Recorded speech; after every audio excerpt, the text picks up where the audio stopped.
is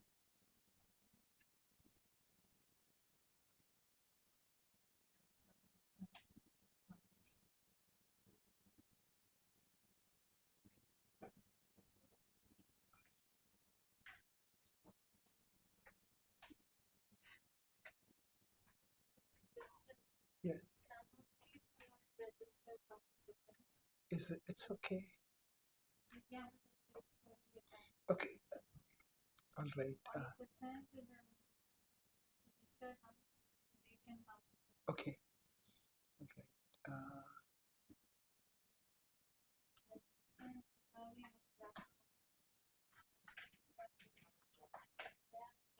Okay.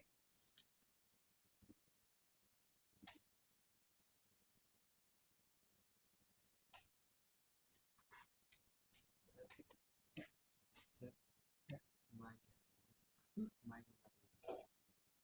हाँ जी.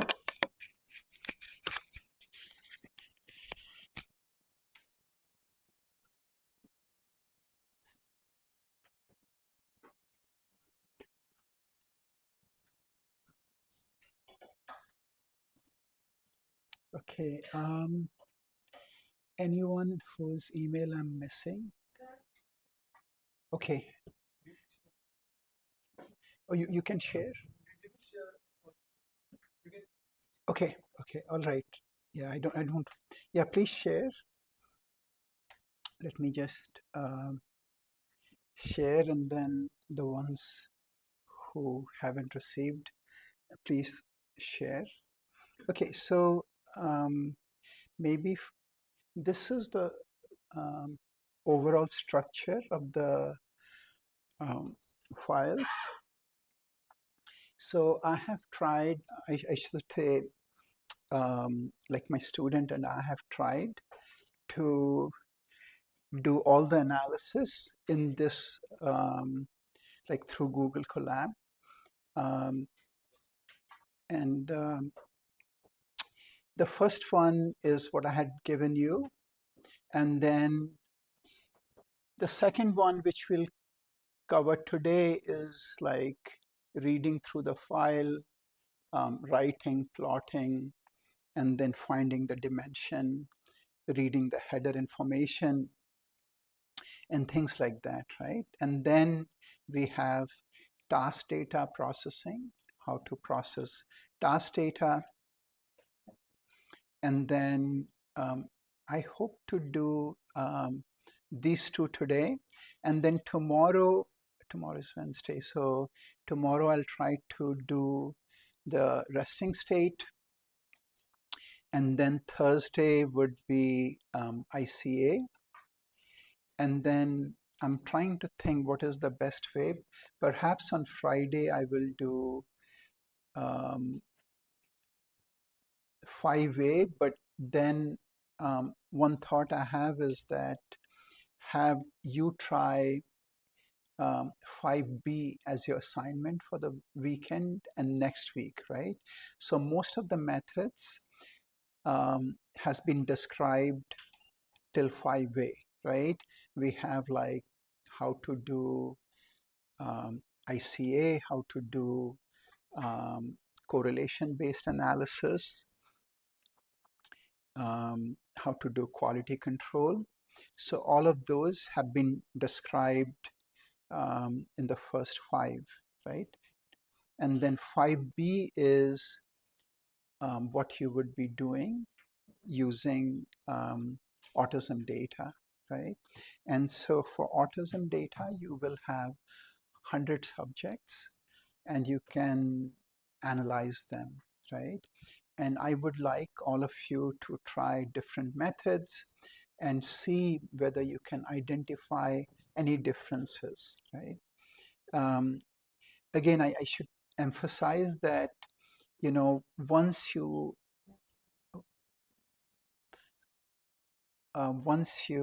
go through this, then it's fairly, well, nothing is easy, but it should not be very difficult to try another data set, right? So instead of autism, if you wanted to do Parkinson's, then you just need to, you can use the same structure and then if you put the Parkinson's data, then it will analyze the data for you, right? Right. Okay, so just to reiterate, the first one, everyone, I think this, okay, yeah. So this is the first one, right, where you copied the file, right, created your own directory, and then downloaded into that directory, and then you used simple commands um, to access your drive, and then you used installed these libraries, right? Babel, NumPy, and Matplotlib are common packages which are used for like medical imaging analysis, especially for fMRI, right? Is there anyone who hasn't been able to do the first part? Anyone? Okay, if so, if someone hasn't done and is not speaking up, I'm pretty sure I'm going to lose you for the rest of the course, right? Okay, so I'm assuming all of you read through this. And so this one is D1B. So do all of you have access now to this? I would suggest you to also, we can all run together, right? And then see what happens. And if there is some issue that you face, I will try to help you run through them. Okay, so the first, again, like each time we have to run this.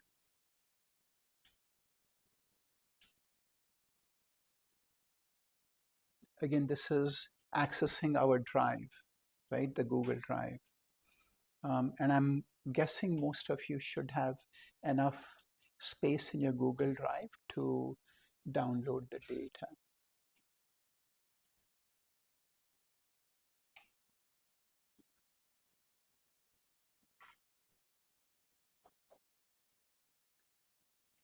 Uh,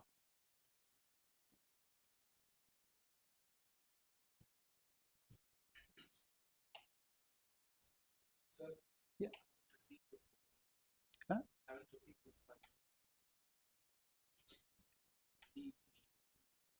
Right. Okay. Could someone share it with Rahul? Or, or else, okay, just 1 second. I can do that. Sorry about that. Rahul Sharma, right? Joshi, sorry.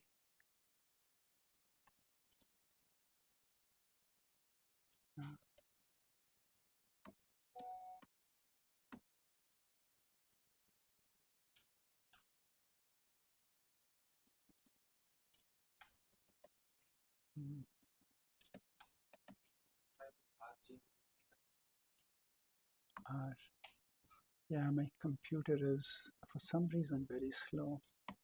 Okay, RJ 2393.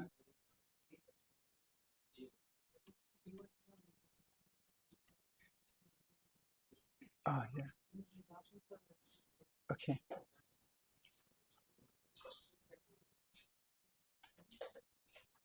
Okay. Okay.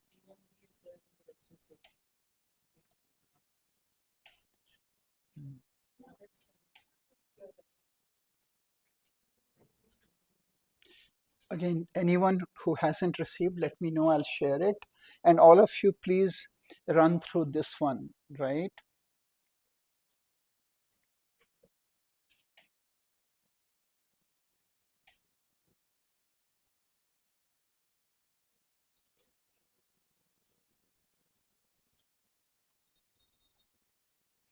And as I mentioned, this simply, like, you have put the data in the Google Drive, and this is accessing.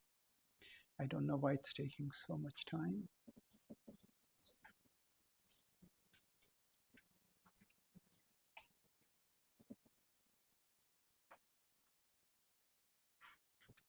Okay.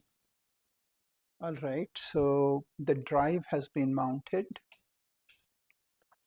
And again, as I said, if you, let's say, had a different data set, you can, delete the data which is here now and put the data, and then depending on the folder that you are accessing, you should be able to access, right?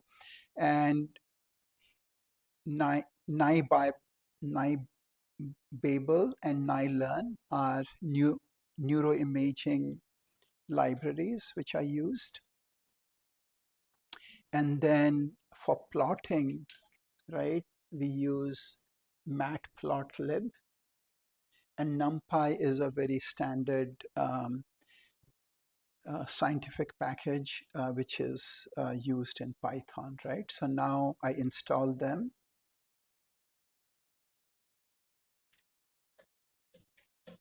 Okay, it's done, right? And so I have installed the libraries. I have like Google Colab now has access to my data. So I can simply now run to see what is in my data, right? So ls is list the files, and then it goes to data, the raw data, subject one, anat, and it says that the data is this one, right? Did everyone get this? Yeah, everyone? Yeah. Okay, and everyone knows how this is done? Can anyone find the file size? How big is this file? Can anyone tell me the command?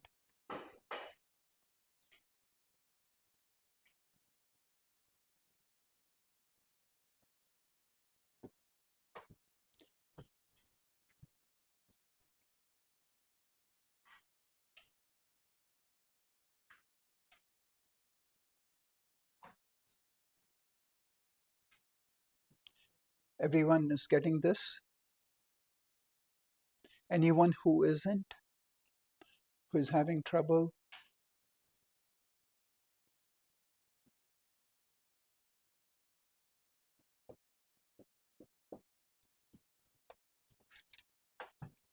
I will just check.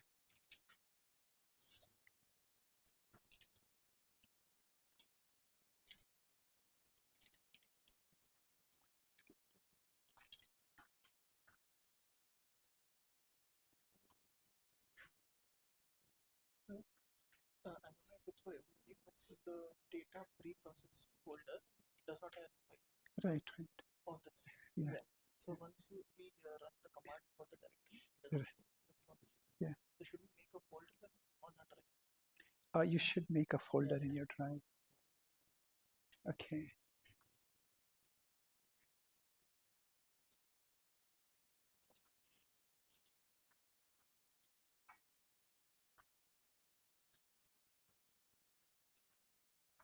Which part are you in?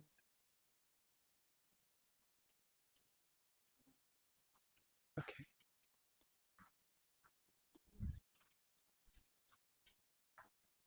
Good. All right.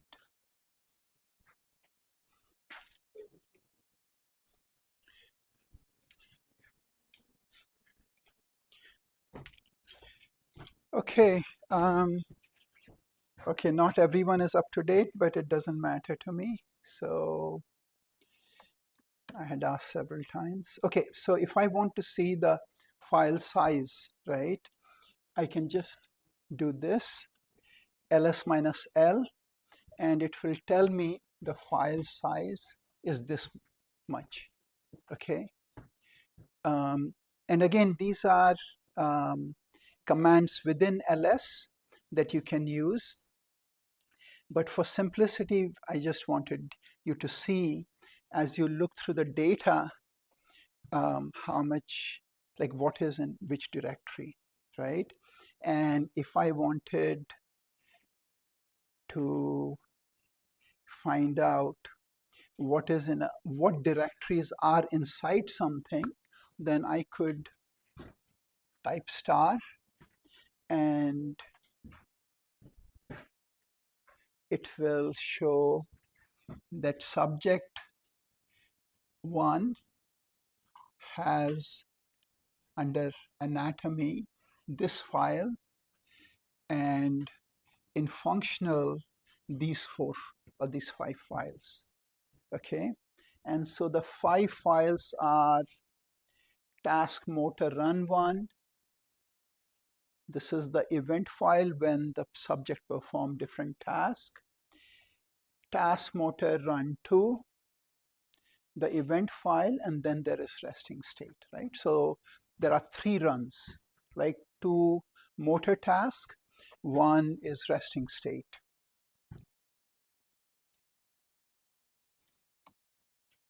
Okay. Again, I think I would, well, once you are able to replicate this, I would encourage you to play around with it to get a better understanding, right? Then I want to see how does the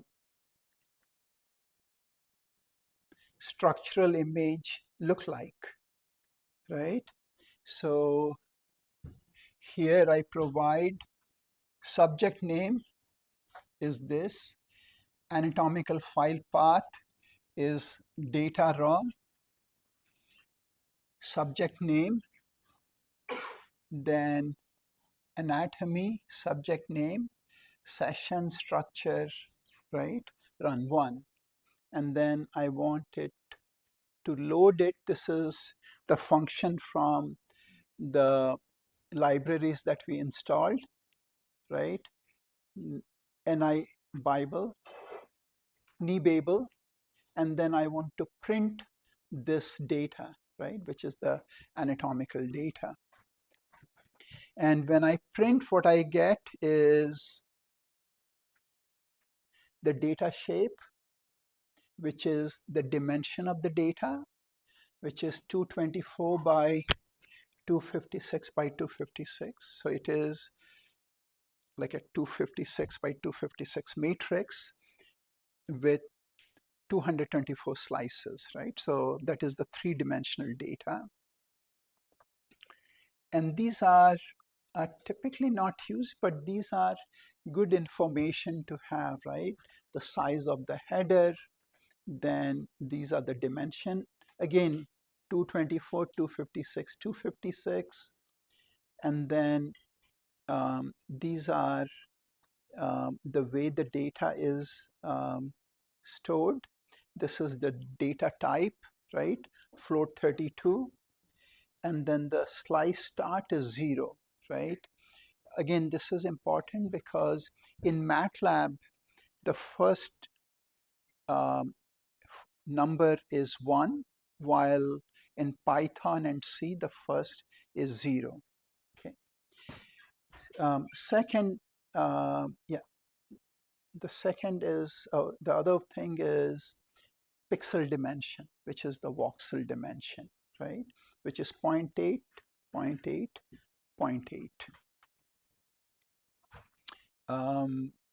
So these are, in this case, not, you had a question? Someone, okay.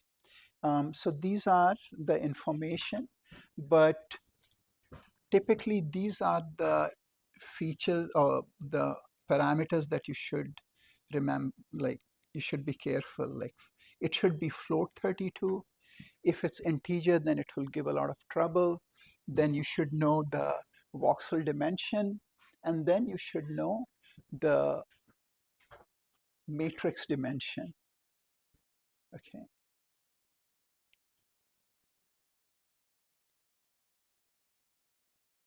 Right. So this is what we say. The output you see after loading the Nifty file with nib.load is an object of the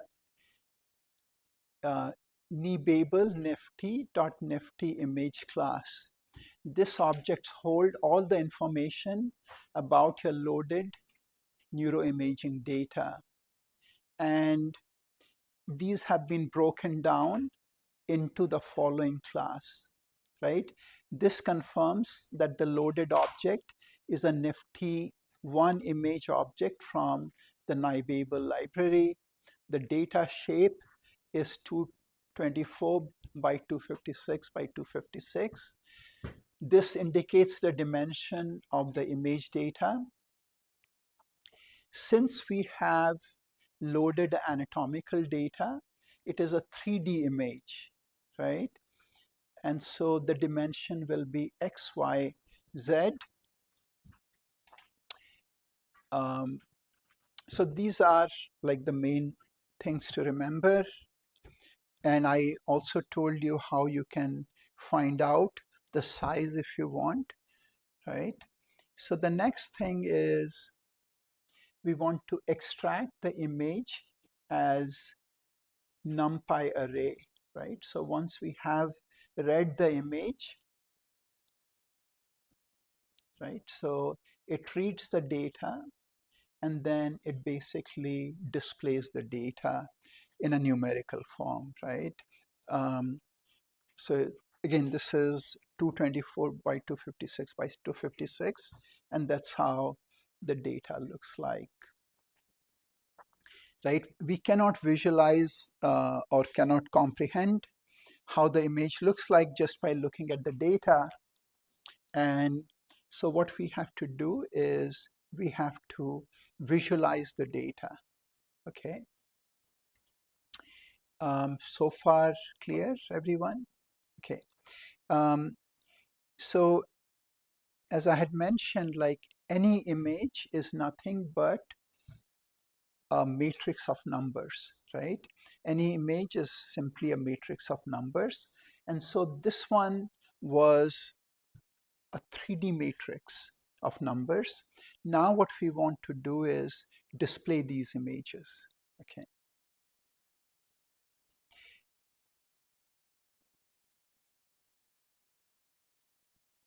Okay. So what we are trying to do is we are importing matplotlib as plot. And then what we want to do is display these images, right? And because we have 224 images, sorry, 224 slices, what I want to do is just display slice number 50, 100, 150, and 200, okay?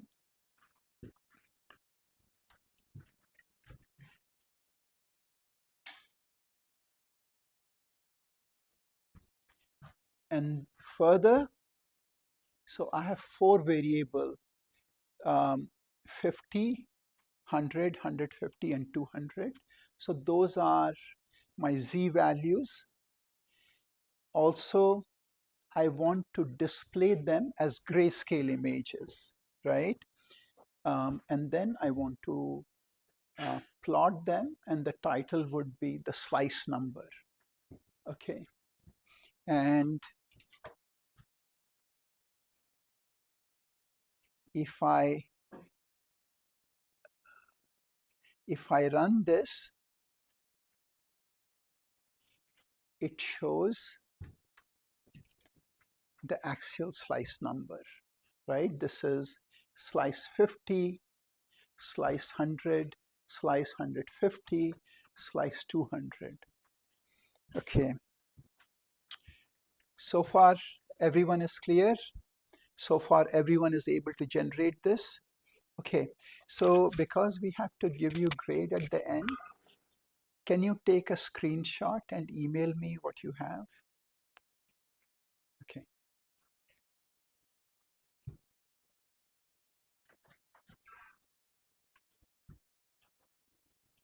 Yeah, now, now.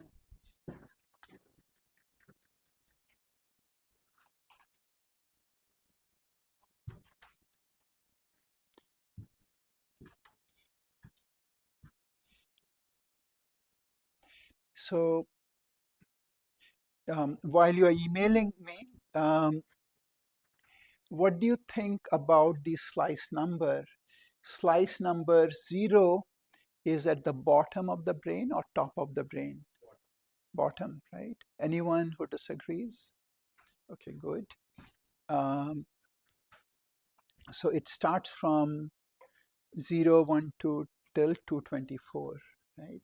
So after you have done this, maybe just as a test, try maybe 0, 50, 100, and 150 and show me how it looks like, how the images look like. Right, so in this case,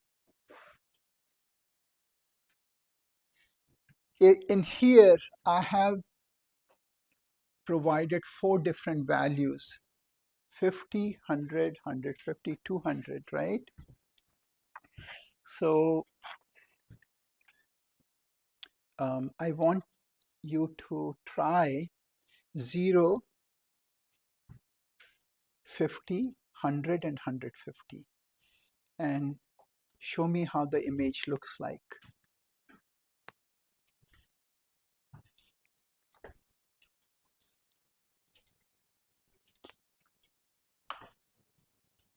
Okay, good.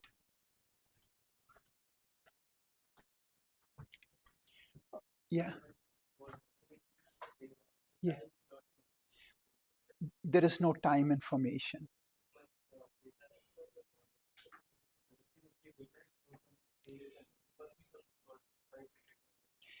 Right, right. So again, so okay, that's a good point.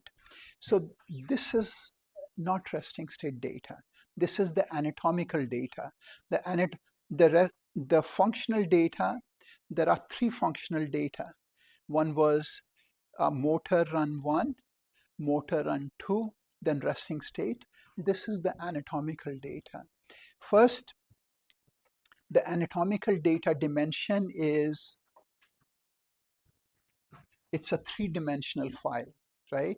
While the functional data will be a 4-dimensional file, right? So this one, um, this is how we have displayed. And by changing with these numbers, you can display any slice that you want. Right, yeah. No, this is for one run. Just the anatomical, not run, just the anatomical, right? Right, because previously we looked at the anatomical data, ANAT, right? The ANAT data. Okay. Anyone else who was able to do it for 0, 50? You were able to? Can I see the screen? Good. Very good. Okay, great.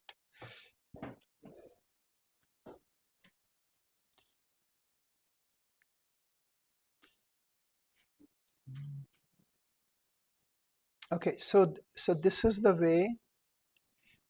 So this is the way in which you can display different slices, right? You can take any image, read it, and then display it. It doesn't have to be MRI images. If you want to download, your photo, you can also use the same function to read it as a JPEG or TIFF file, and it will work, right?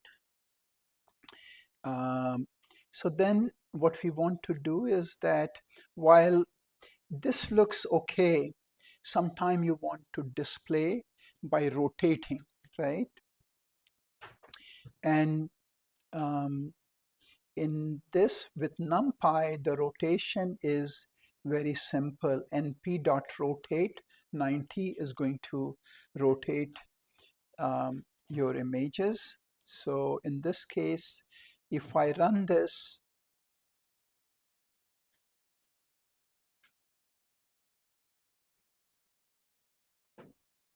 right?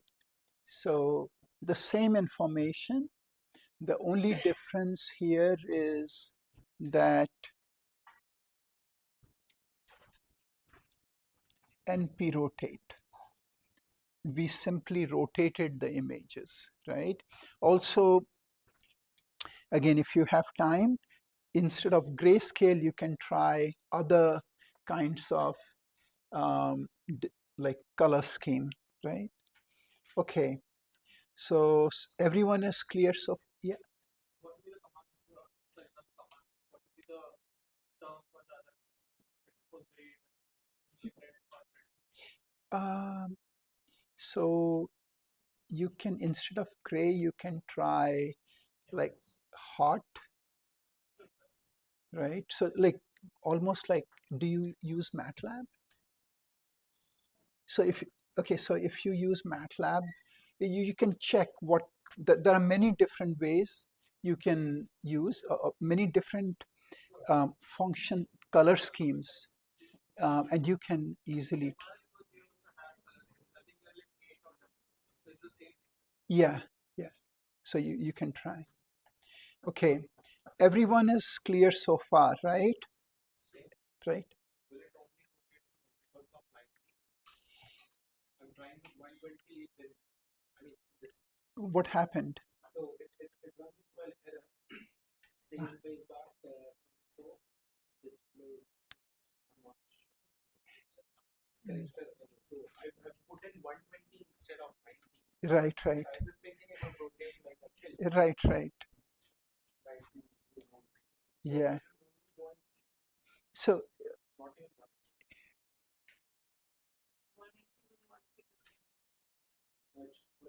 flip.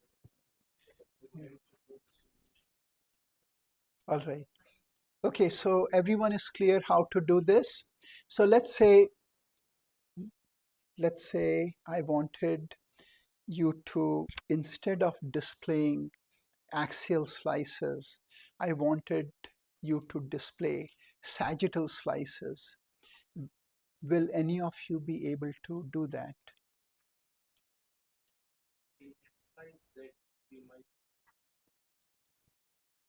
So maybe you can use it as a like as a homework, right? So this one is in axial. Try to also display in sagittal and coronal, right? Like do it as a homework, right?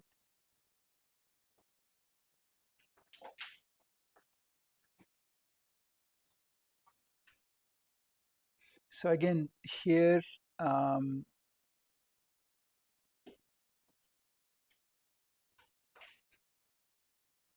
right? So here, there is some homework for you that you can try, okay?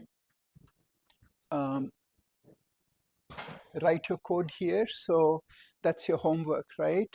So while I showed you how to do axial, write the code for sagittal or coronal, right? Once you do sagittal, it should be straightforward to do coronal, okay? Any questions? All right. Okay, so we first did the anatomical. Now we want to look at the functional data, right?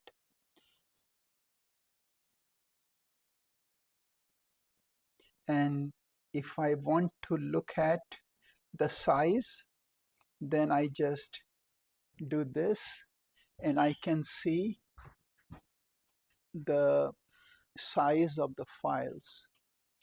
Okay, this is the motor functional run 1, this is motor run 2, and this is the resting state.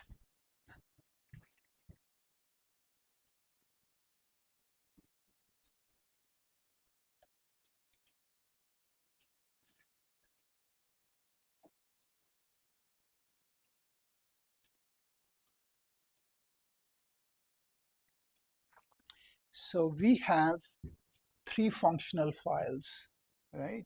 1, 2, 3. 2 motor, 1 resting state.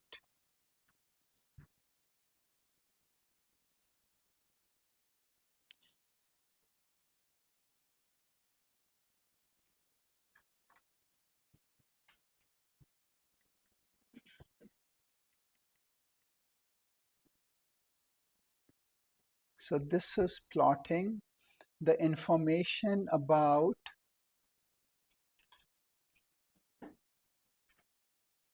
the resting state data. So the anatomical data was 224 by 256 by 256. What is the dimension of this data? It is 64 by 64. So 36 slices and 818 time points, right?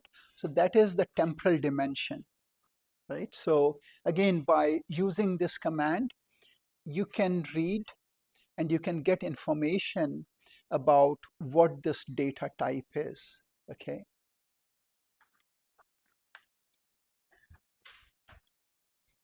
So in this case,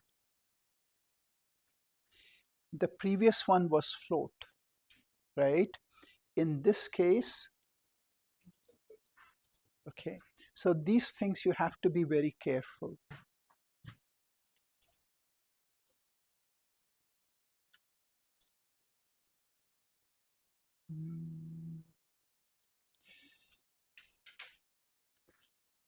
And the spatial,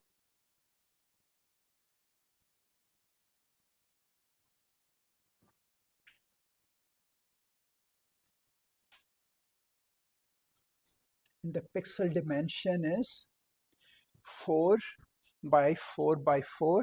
What is the TR? What is the sampling rate? Repetition time? 2.2. Good.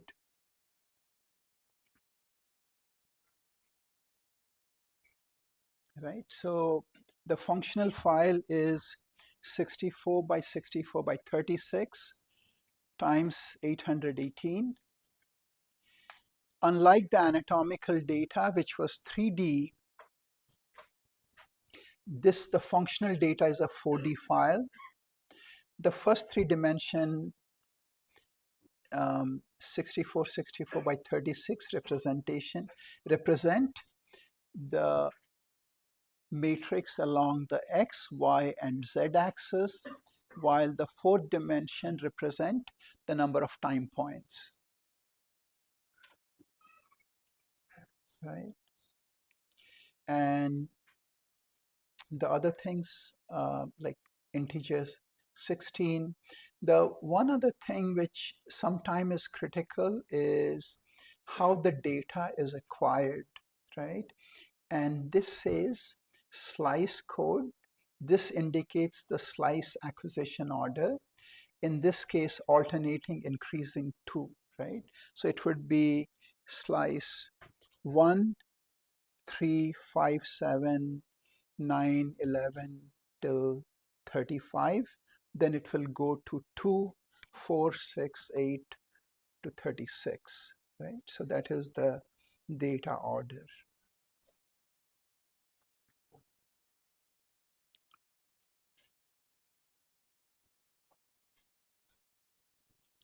And in this case, because we have only 36 slices, we are trying to display in a similar fashion across 5, 10, 20, and 30.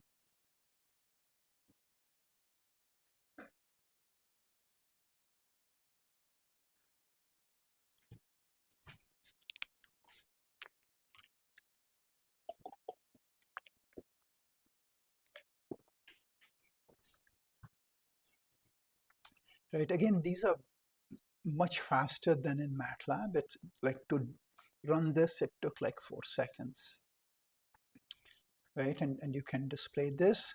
And again, the code is very similar to how we had displayed the anatomical, right? Uh, can anyone tell which time dimension did we use?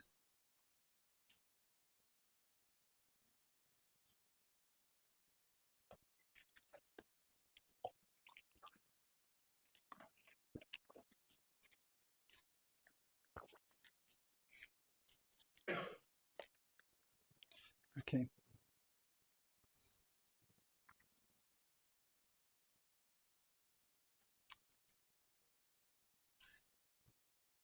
So as we visualize both the anatomical and functional slices, um, you can see the difference in spatial resolution, right? Although we are acquiring fairly similar slices, while this is the axial images for the functional, these are the axial images from the anatomical, right? So you can see a big difference in the clarity, right? Here, the spatial resolution is 0.8 by 0.8. In here, the spatial resolution is 4 millimeter by 4 millimeter. So we are gaining temporal information by sacrificing the spatial information.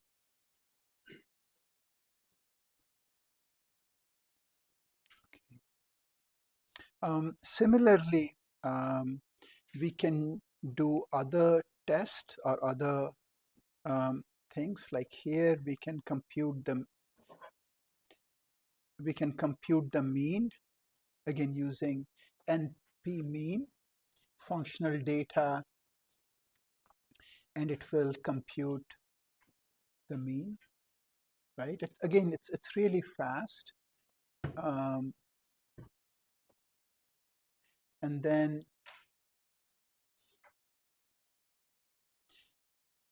if we want to um,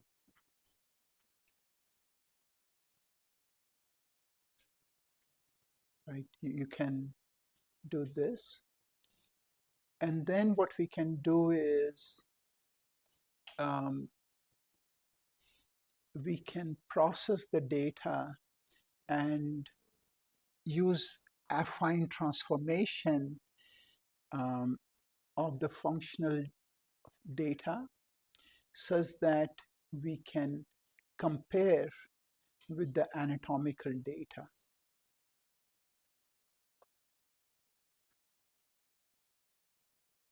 Right? So here what we are doing is we are averaging the mean using affine transformation and saving this, right?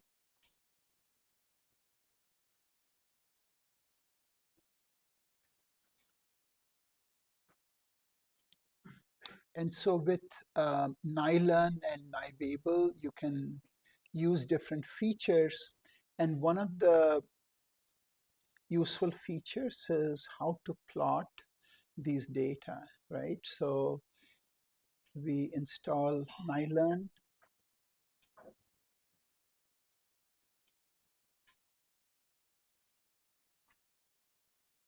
right? So it installed, and then you can use NiLearn plotting function to plot. And then it shows different ways in which you can display orthogonal slices across sagittal, coronal, and axial. You could also use like as a mosaic, right? Slice 1, slice 2, slice 3. Um, or you can also use across different dimension.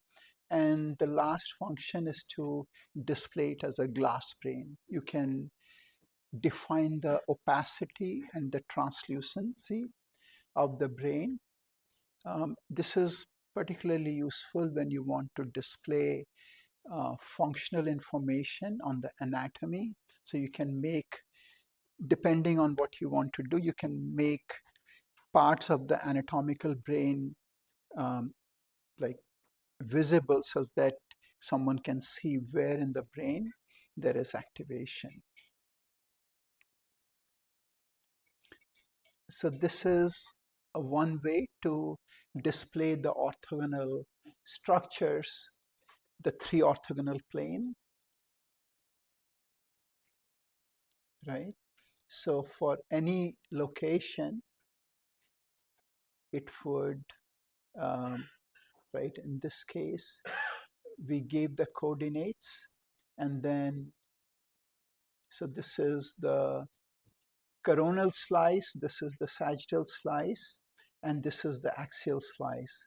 And the cross here for each of these location is the same voxel. Okay, so you can basically click around if you want to in different packages, and then by clicking here, this would automatically change, right? So this is orthogonal plotting. This is like mosaic or montage, right? So where you want to see all the slices or a few of the slices in different orders.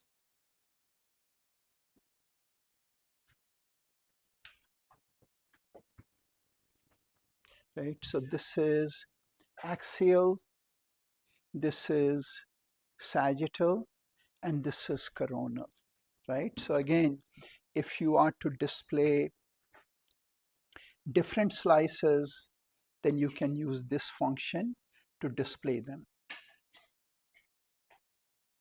Okay.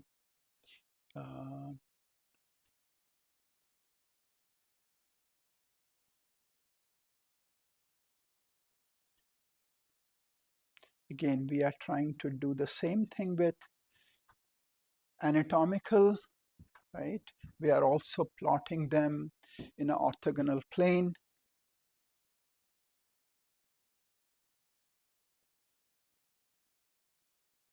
Right?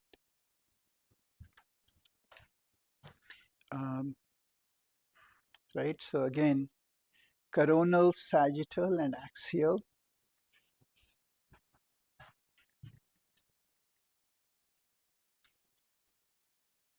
Right, so there is a homework for you here where you have to do the anatomical mosaic plot, right? Just like we did for functional.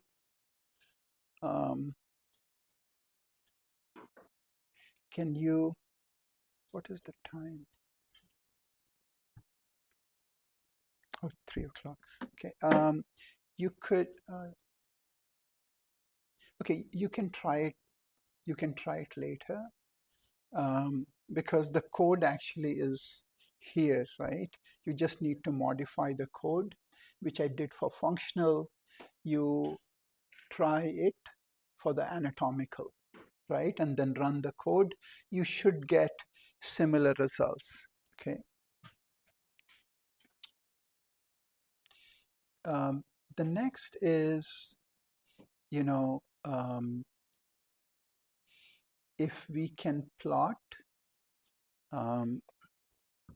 the anatomical and functional to see how the overlay, right? So this is displaying the functional image on the anatomical.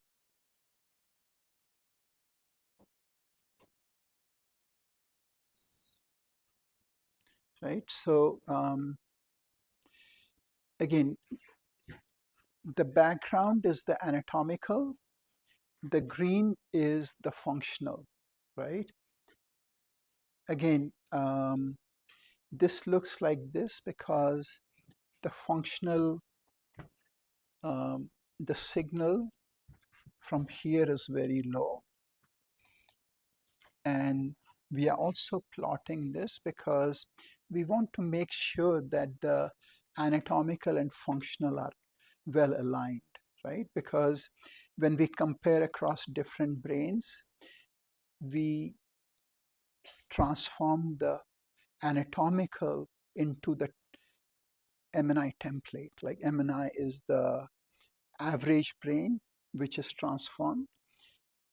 But before that, what we do is we use affine transformation from functional to anatomical, right? So that they are well registered. Then we register the anatomical to the MNI template and then use the same transformation to transfer the functional to the MNI template. Okay. So this is another way to check if the subject has moved between anatomical and functional, right? If the subject had moved, then there would be a mismatch, right? So, you know, in my humble opinion, you should spend a lot of time doing quality check about your data, right? Before you do any analysis, because all these things, if you don't check now, when you check later, you have to redo everything, right? So this is a part of quality check, right? So this is one way to look. The other way is to, check for co-registration, and by visualizing this in terms of how much change that is occurring, right?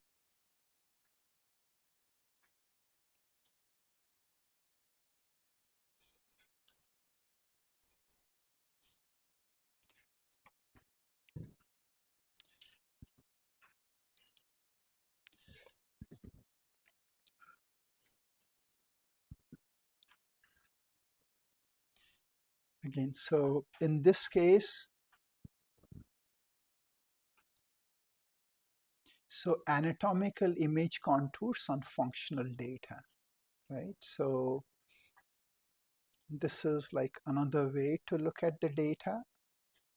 But in here, one has to be careful, right? Because if there is a signal dropout, it can affect these changes, right?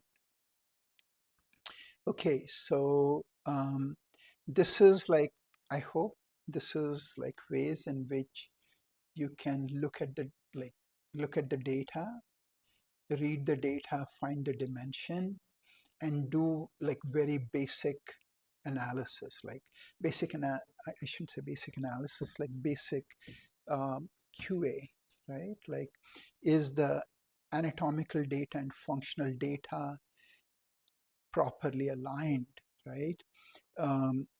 Is there any artifact which is present in the data, right?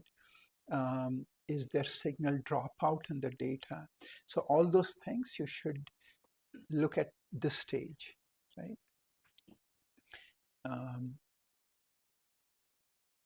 Any question? Okay.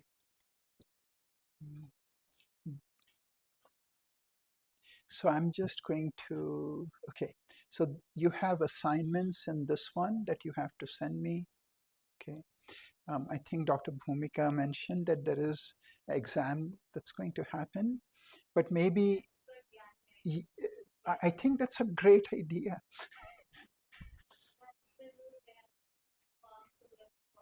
Yeah, but we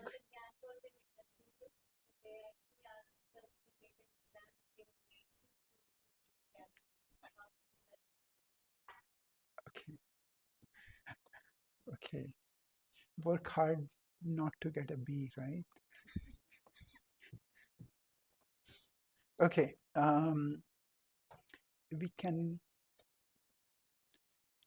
ready for another hour. Like we can continue, right? Okay, maybe I can stop now. And if you have, yeah, if you have any questions, like like uh, ask, right? I should say I spend a lot of time on working on the Google Colab because I primarily write codes in C and MATLAB and not in Python. And I think after Dr. Bhumika mentioned that I should avoid MATLAB, I thought, okay, this is my chance to learn Python. Um, but I think it's working on it has given me a lot of ideas for classes, but I think also for now for publications and so on. Maybe now I can just have a Google Colab and then just have figure 1, figure 2, and someone just needs to press the button and the figures would be generated. Right? No questions. Okay, so if no one has question, let me ask you. So if I showed you how to do axial, how would you do sagittal?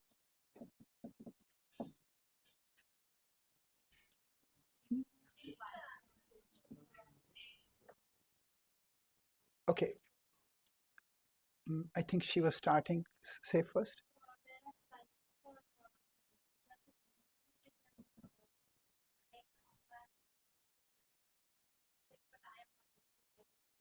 Okay, how were you saying?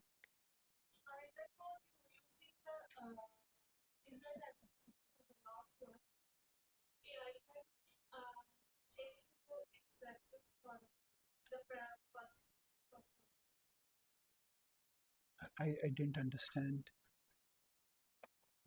So you have, okay, so you have a three-dimensional data, right? And you were, okay, let's go back. Um,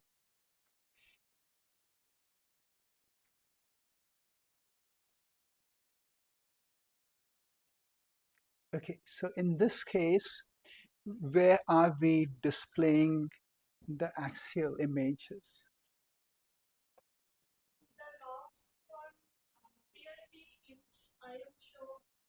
Very good. So PLT I am show colon, comma, Z, right? So, so colon, which is 256.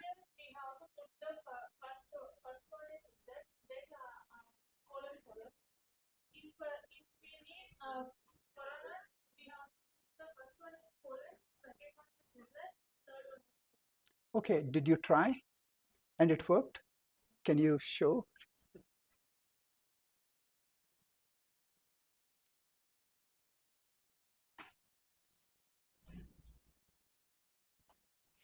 How many slices? Okay, just plot one slice if like such that everyone can see.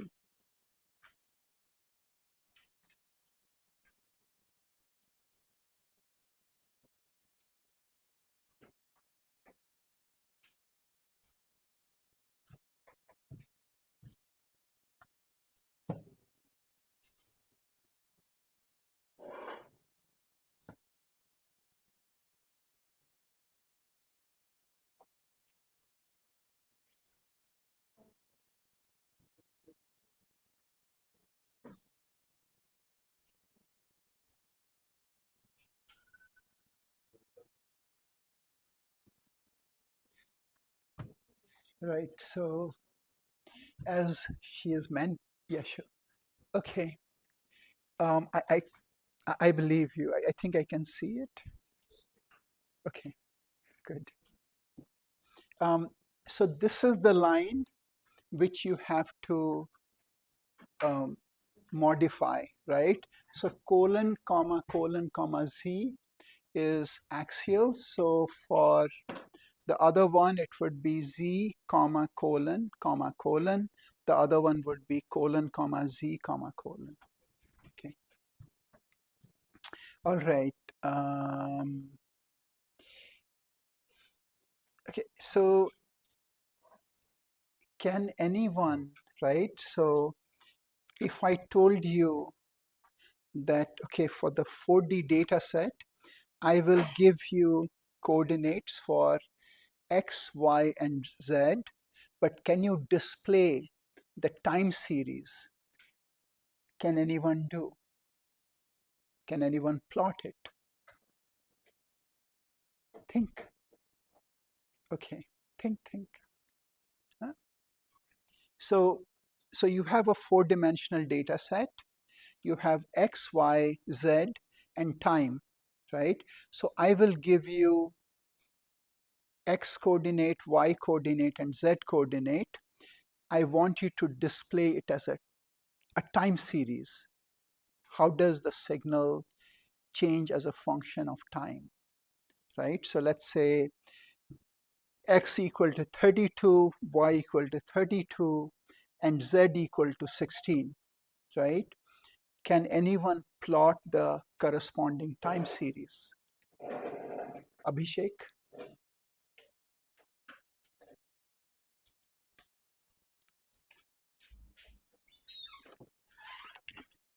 You can try.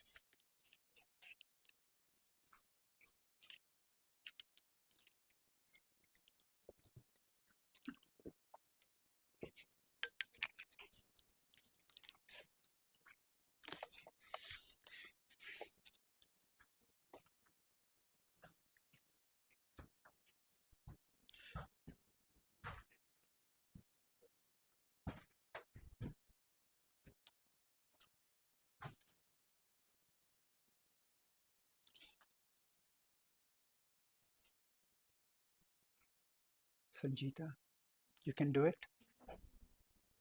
How does it look?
You could.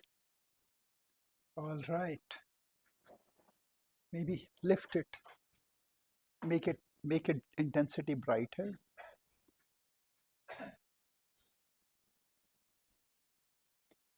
Okay, so this is how Shreyansa's looks like. I think they could not see. Okay. So then you can try. So what command did you? Okay. Good.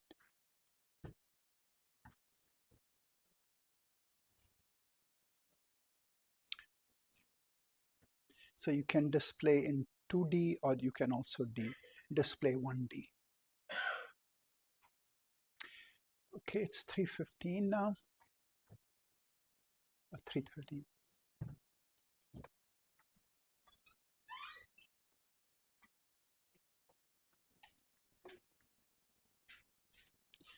Okay.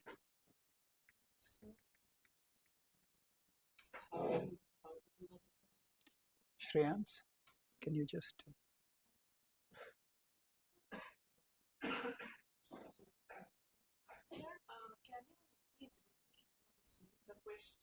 Oh, right. So the question is that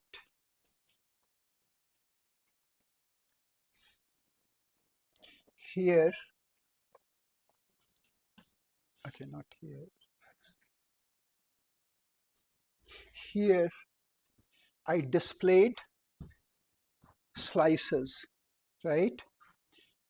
For different slices, I displayed the images, but instead of the slices, if I had told you the coordinates and asked you to display the time series, the 818 time points for any given voxel, would you be able to display that?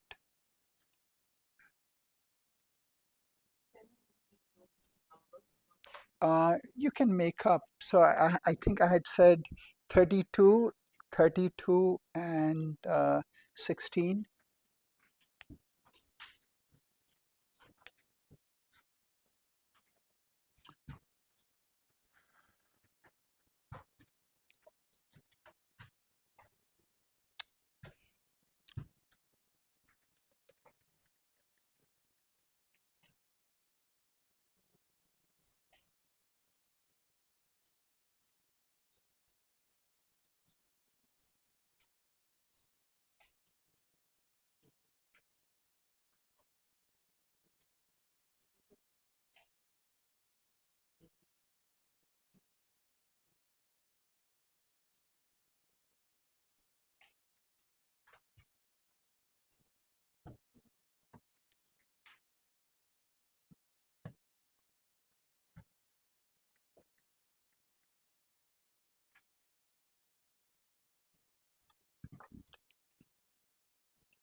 Okay, so maybe before you go for your break, one thing to try is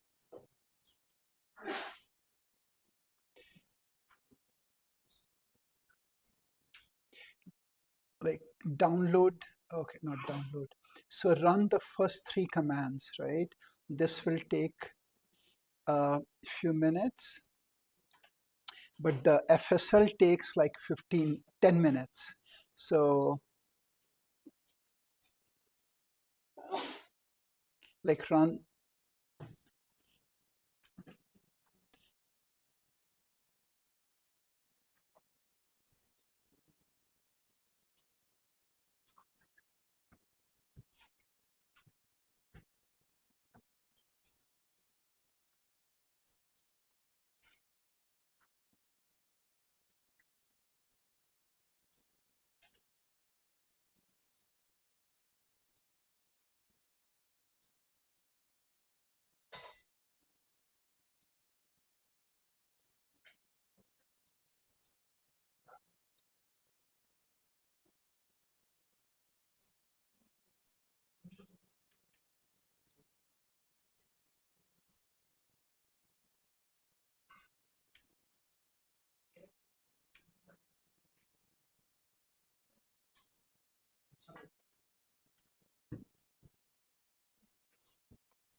Okay.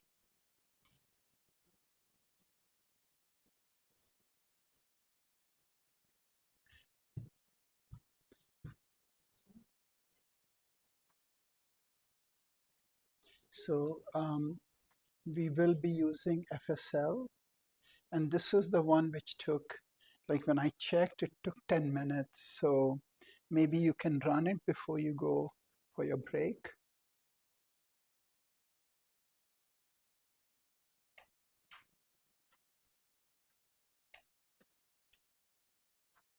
I guess this is the good thing, as this the bad thing about Google Colab is that you have to install these things every time you want to run. Oh, you okay? All right.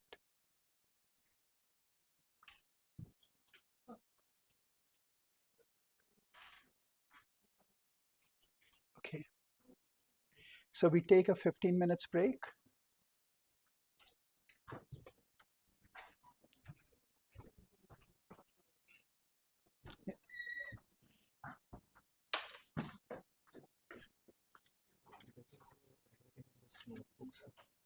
Yeah, really?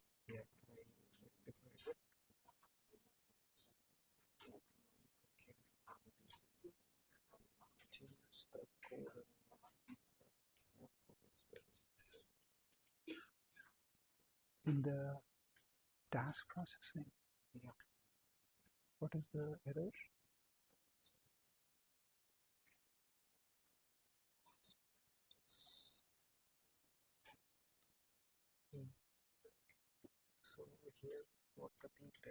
Uh-huh. Uh-huh. Yeah. Yeah.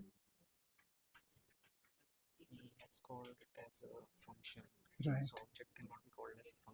Oh, okay. Okay. Okay.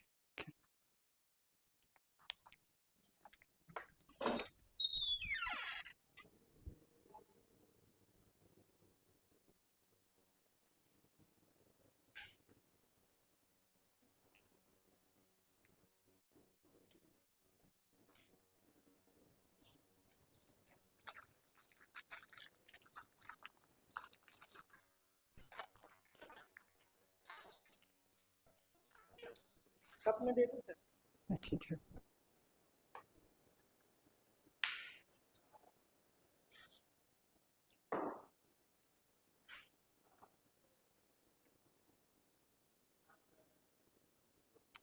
काफी है.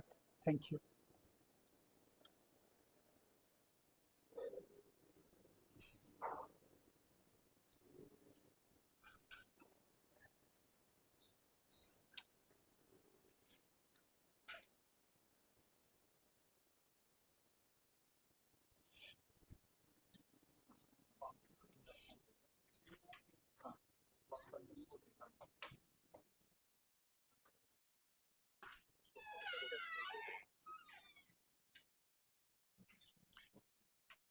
No one wants to go for a break.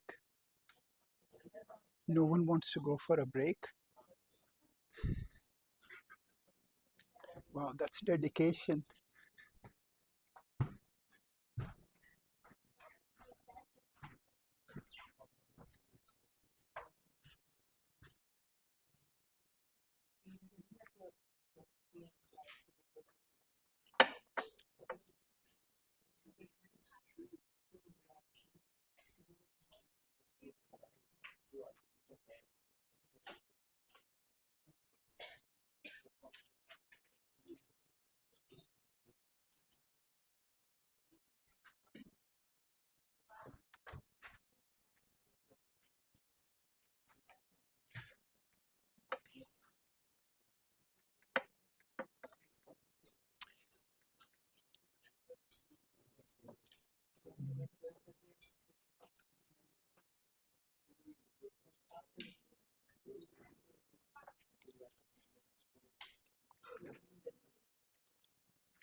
right?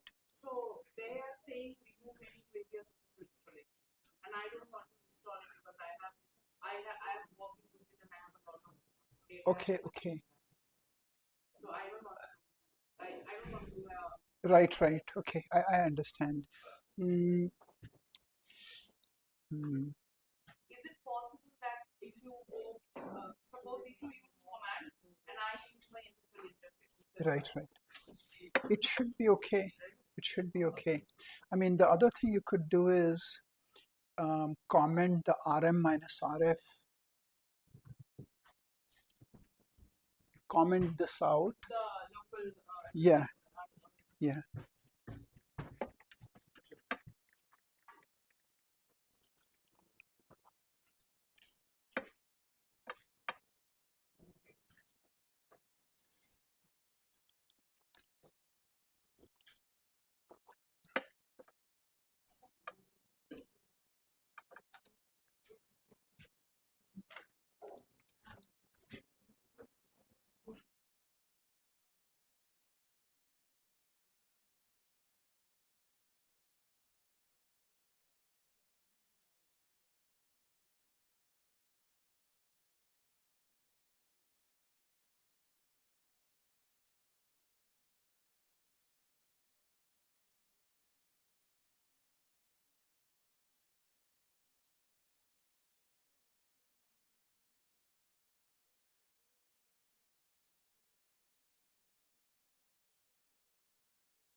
ICA is a very commonly used method to find the components. So I hope we can cover some of the tasks today, and then tomorrow I would cover resting state and ICA.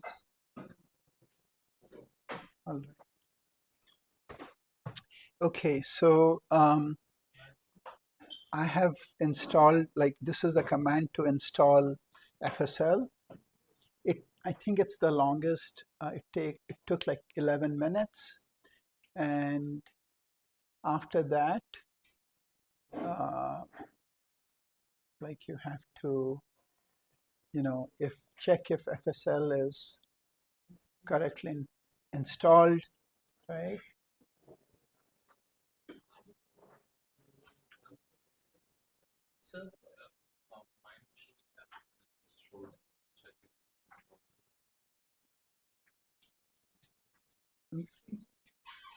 Which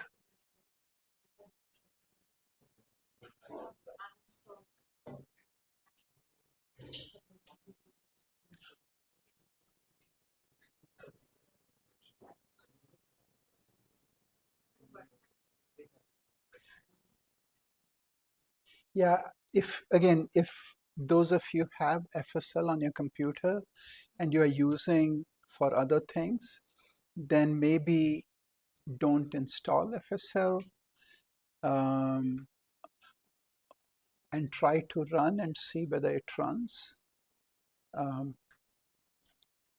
Let me know what you get, because I can try to figure out what could be happening tonight and let you know tomorrow. Okay, so that's okay. Yeah, because like the command you should be able to use regardless. Again, this is just a way to use. Like that again, maybe I should just say that how many software packages do you know for analyzing fMRI and MRI data? CAT is a part of SPM. Right, MATLAB SPM, then there is FSL. Anyone else? Okay, yeah, FreeSurfer. You use Brain Voyager? Okay. Okay. Anything else? I thought I heard someone mention the word con. You use con? Oh. Okay, all right. So con is also good to analyze. There is also another package called AFNI. Like, I would say that all of them are very, very similar. If you become good at one, perhaps you can easily learn the other feature from other ones. The way I analyze the data is that I use uh, like AFNI is good for certain things, FSL is good for certain things, SPM is good for ANAT and things like that. So depending on what you're interested, you could write another script which would be calling different functions from different things. But to do that in Colab, I don't know enough about Colab to do, so I just focused on FSL. Okay, so then we will look at, we will pre-process one subject. So this is subject one, right?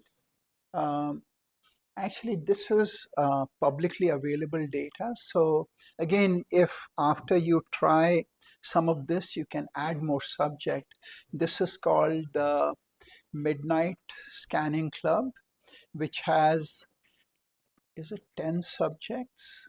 I think it is 10 or 12 subjects. Each of these subjects have been scanned more than 10 times, right? So, and each time the resting data is about 20 to 30 minutes long. So fairly good data for reliability testing. Okay, so right, so it processed the data. So one thing we want to do is we want to extract the brain using BET command, right? So that is a command which would mask the data, right? So it would mask the brain and it would make everything outside the brain into a zero, right? So this way we can do certain things, right? We can increase our computation much faster because like we can only process data which is inside the brain and exclude voxels outside the brain, right?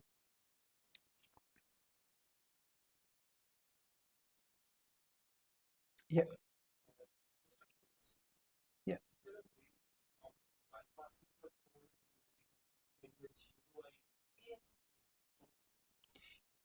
I mean, I'm not from a coding background. Right, right. So it becomes a little difficult for me to write a new code on it. Right, right. If I'm being provided by code, I can make a mix, but again, it won't be as good as. Okay, that, right, right. Again, that's, I admire your honesty. And again, like writing GUI is not that difficult, right? But in my humble opinion, it is good to know how each of these commands run, right? And once you know how the command runs for a few subjects, then you should use the GUI, right? Otherwise, what happens is if if you run through a GUI, you may not understand the inner workings of how each program is running, what are the variables given, um, and what are the maybe the underlying assumptions. There is a parallel GUI also, which can be Right, right, it's a little overthinking for me to go through the code structure. I can work around the way right, and I can understand that. right. As you said, to understand. So it should not remain a black box to me. The GUI should not remain a black box to me. I couldn't have said it better.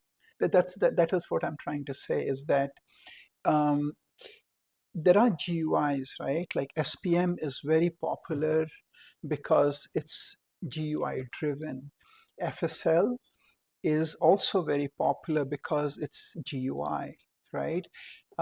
AFNI, like Con has very even better GUI interface, but AFNI doesn't have a good GUI interface. But many people who like write program and so on, they use AFNI, and they're like, and even when the app, so the way AFNI was written, um, the idea is that you should understand the data, and you should understand the data on a subject to subject level, right? Um, so you can you can use any of these software packages, but I feel it would be it is good to know how the data is processed, and then you can write GUI. You could also write scripts, right? Once you have this, maybe you can ask Gemini to write a script where you have not 2 subjects but 20 subjects, and I think it can easily write a script for you, right? Yeah, yeah, yeah. Um, okay. I would say try. Like if you cannot, then let me know, and I can point out to how it can be done with GUI. Okay, so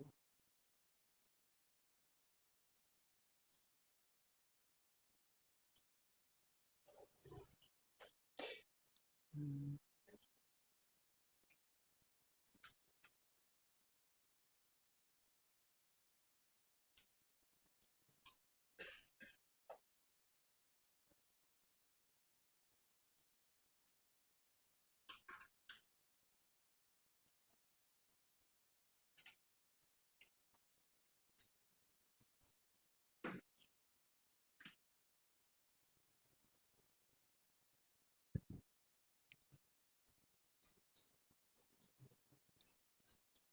right. Right, so these are the orthogonal anatomical images, and then this is after using brain extraction,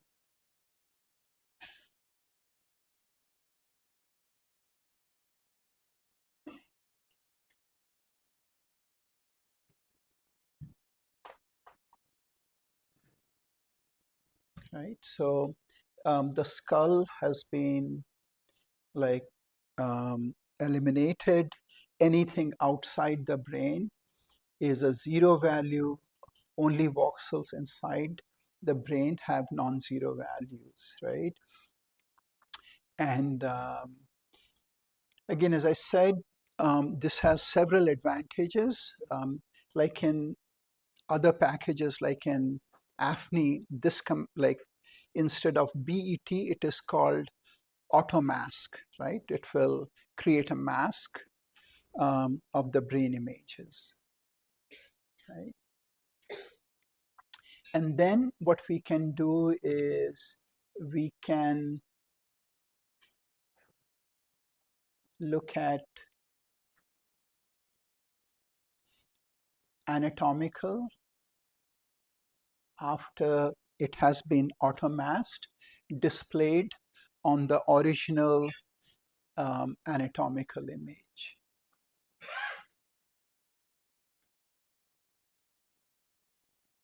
Right? So again, because this has color and opacity, you can see how well these things match. And it's not surprising because it's a very simple function to find voxels outside the brain and make it zero, and make voxels inside the brain be their original values, right? So again, like what I have described, what we have described here is how you can change the intensity values using different parameters, and then test these parameters, right? So the next thing is motion correction, right? As I mentioned earlier, the biggest challenge for fMRI is head motion, right? How much a person moves. And in FSL, the command is called McFlirt, right? MC flirt. And these are the usage, how to use McFlirt. And again, like these are the things, it would be good to know what kind of registration you can do because it has so many parameters. When you're doing a GUI, generally the default is used, which may be okay for many cases, but not all the cases. Okay. And then we do the, right, so it does the registration,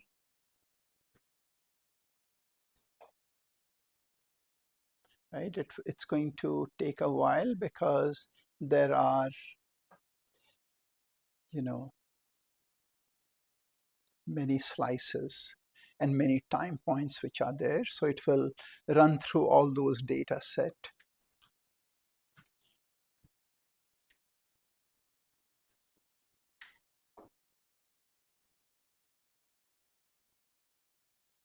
And so it corrected for the motion parameters. And then we want to see these files, so we can see these files which have been created.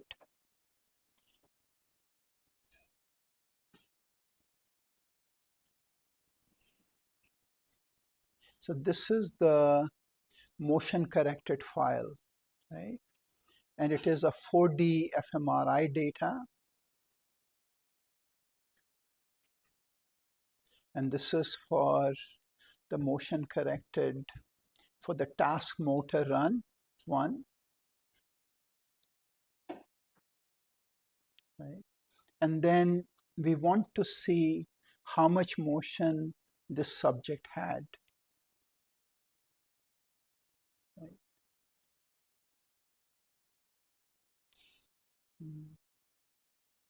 The contrast is not very good in this. Again, suggesting that maybe the motion in this data was, what happened? That the motion in this data was reasonable and was not high to be highlighted in any specific region, right? And then what we can do is then visualize the motion parameters. So these are X, Y, and Z motion parameter, again for the task 1 run, and these are the rotational parameter, right? So by looking at this, can you say anything about head motion? Did the person move the head?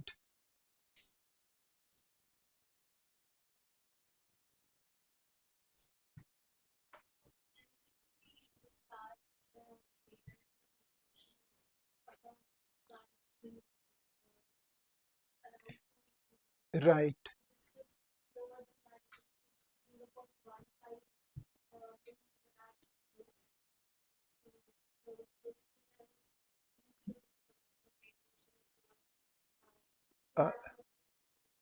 Good, right? So, so that is how we can look. So this is the translation in millimeters, and it is less than 0.15. And even this periodic one may not be head motion per se. It could be respiration signal, right? So the head motion, this is like what we call a good subject, right? Although during rotation we see a jump here, right? But it shouldn't matter that much because the motion doesn't seem to be much, right? So when we are looking for motion, what we are looking for is sudden large changes in amplitude, right? Sudden large change in signal amplitude, which is more than, let's say, 0.3 or 0.4 millimeter, right? If it's more than 1, then we would have to look at the subject like individually, right?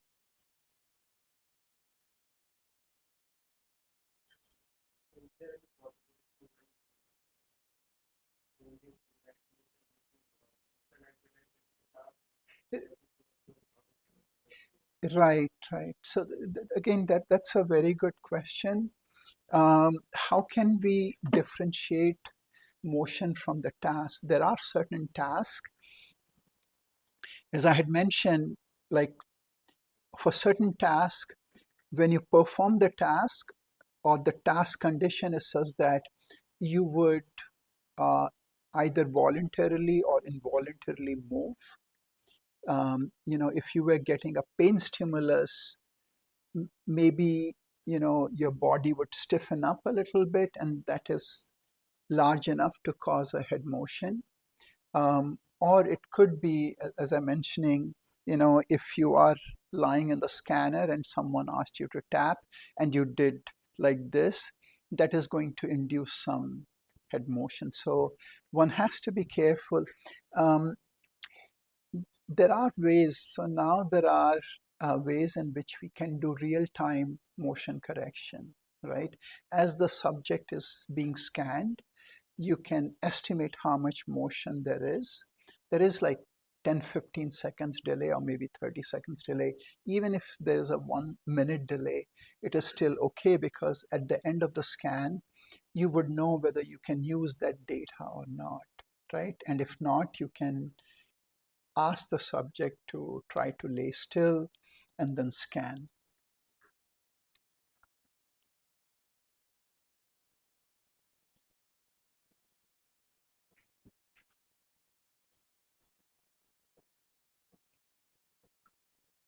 Right, so there's another measure of motion called frame-wise displacement, and this is the parameter.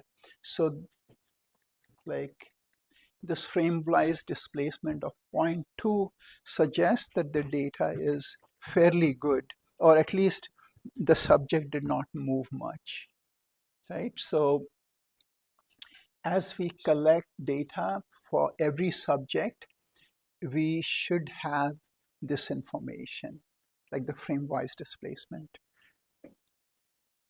Okay.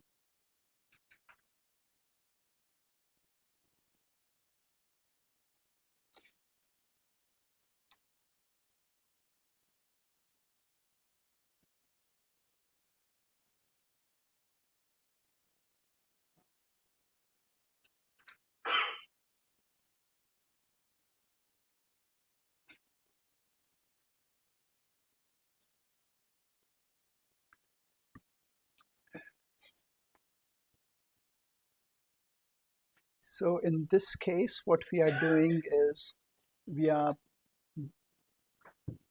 giving the reference file and then computing the data structure, and then we can look at the output.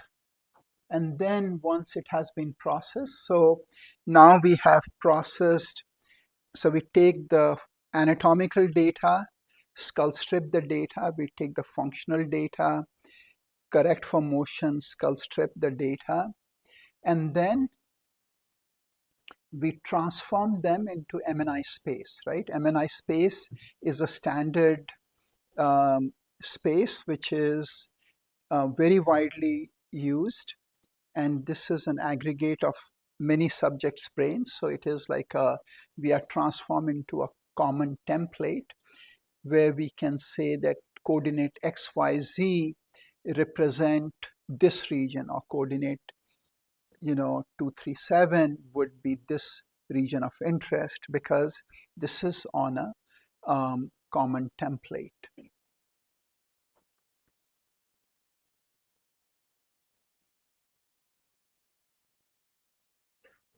Right, so this is the MNI template. So basically with MNI template, any given region has a specific, for any coordinates, we know what the anatomical region is. Okay. I know it's 4 o'clock. Give me like 10 more minutes.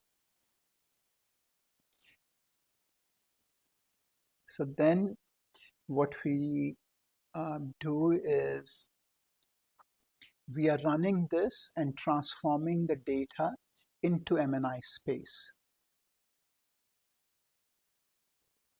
Right? So this is a linear co-registration to MNI space. It has the anatomical data which runs through this. It uses the pre-processed motion corrected data.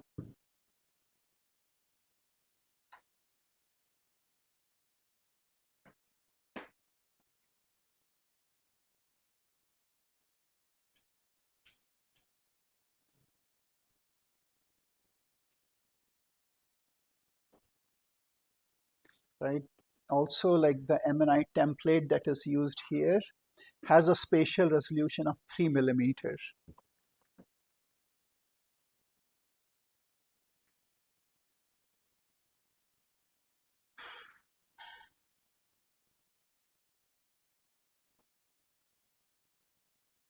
And here,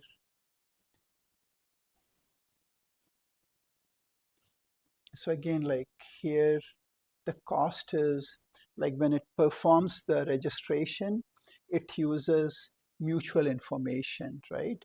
There are other ways to do, but because the contrast between anatomical and functional doesn't match, therefore they use a mutual information.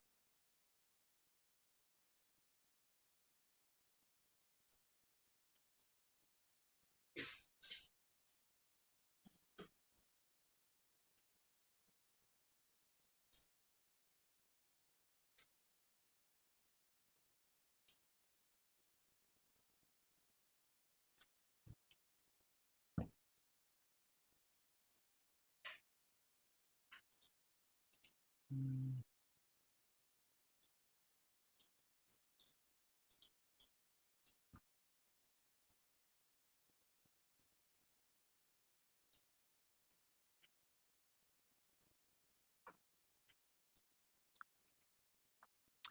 So maybe today, when you get a chance, do your homework from 1B and then just go through this and try to run through this.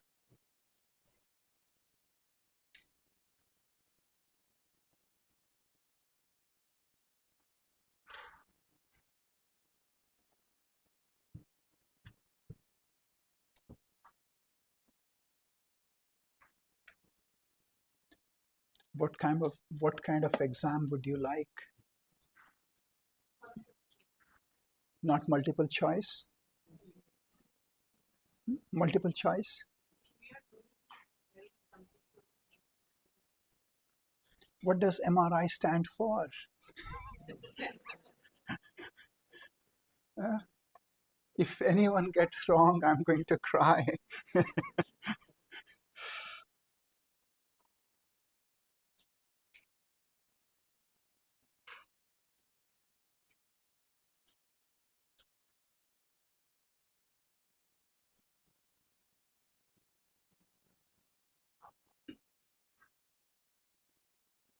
Mm. Sir, so is it fine if I download the two data you have given? Yeah, 01 and 02. right. And run it on my FSL for the task-based analysis up to ROI. Yeah, yeah, Along with the ESP files. no problem. So I just would like to know in your ESP file, Yeah, what are the conditions for which I can create contracts? I think it's given in that, So right? The TSV file shows where they had to do what kind of motor task. I think one is like they had to move hand, like feet, move their tongue. So they wanted to map out the homunculus. It's taking so much time. So also for your final, do you think you could present? Yeah, but how much time would we have?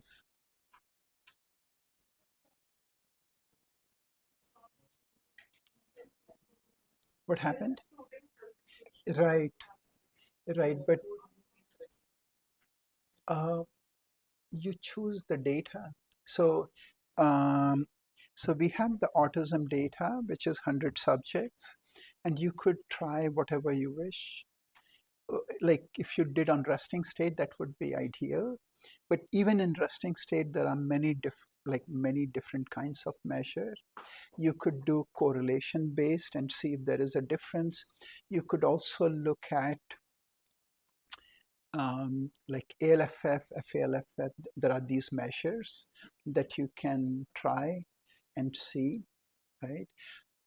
The thing is that there are 24 students, 23. So if each student talks for 10 minutes, that's 240 minutes. That's 4 hours, right? That may be too much.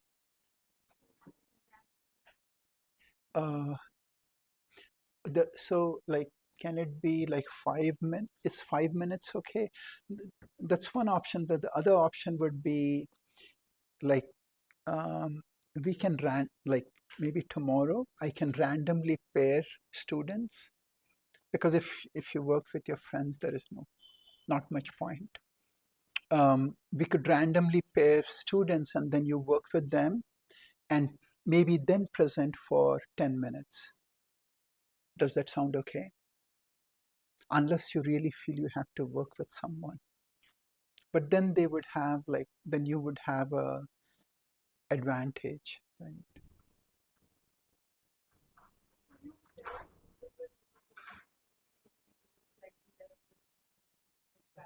How would I know?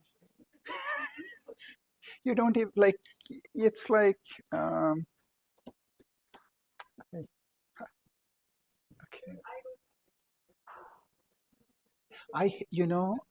I hate coding. I, I, it's like, but this is what I have to do. Okay, so it finished. Um, Again, I think I feel like coding um, is not. I hope there is no computer science student here. It's like it's not very interesting. It's like, if you want to do, you know, this, all I want to know is how to get from here to here. Like what method I use doesn't matter, right? Yeah, excepting I don't like black box, right? I want to know how I get from here to here. I don't have to know what is the most efficient code, as long as I know the steps that is used to get from one point to the other.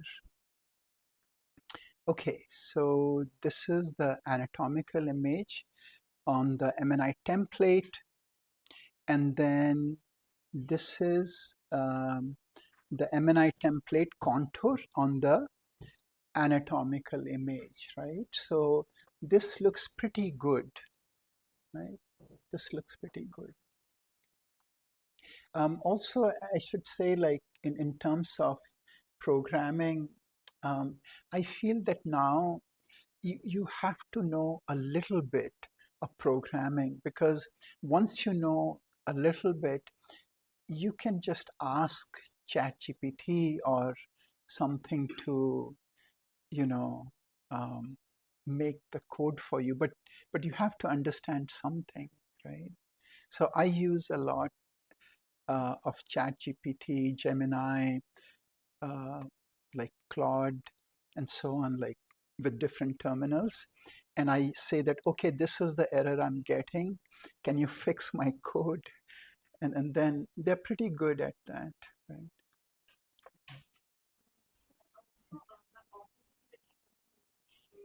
Yeah, yeah. So so you can go like, so I have shared the like the main file. So if you go to day 5B, right, it has all the data. So maybe tomorrow after resting state, we can decide, we can make groups, and then you can decide what you want to do. Okay. Don't you think you would have a huge advantage since you know? Okay. All right.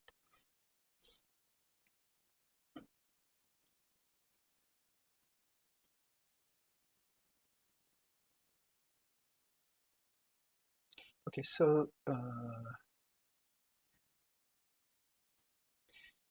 I'm basically just going through the data set and transforming into MNI space.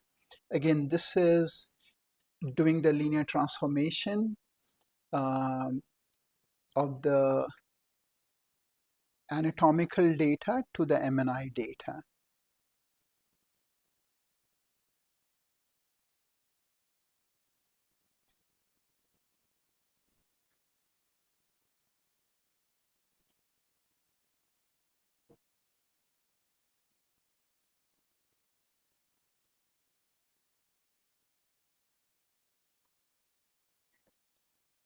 So again, this is on the functional data. And again, like here you can see, this is of course a good subject, but you can see that the overlay, it's pretty good. Like this is functional image on the MNI data, and this is the anatomical data, right? And then there is linear warping to MNI space. There are also nonlinear warping, like FLIRT is for linear and FNIRT is for nonlinear warping.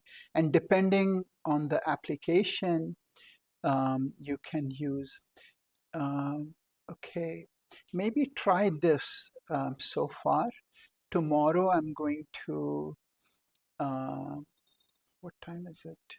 Yeah, 4:17. Um, so this is the task design, how, like, so the TSV file has the task event file, and just maybe take a look. And so tomorrow we will go through this and then design the task signal and then display them, and then do the analysis and display the output. Okay, so this is the design matrix for left foot, left hand, right foot, right hand, tongue, and so on. And then we use the general linear model, GLM, and then we will be able to generate the task response, right? So I think I cannot do it in the next 10-15 minutes. It will take like 45 minutes. So please go through 1B and what I covered so far on for 2, right? And then we can do, okay. Any questions? No. Okay. All right. I know it's, again, if there is anything I can do to make the course more interesting, let me know. No questions?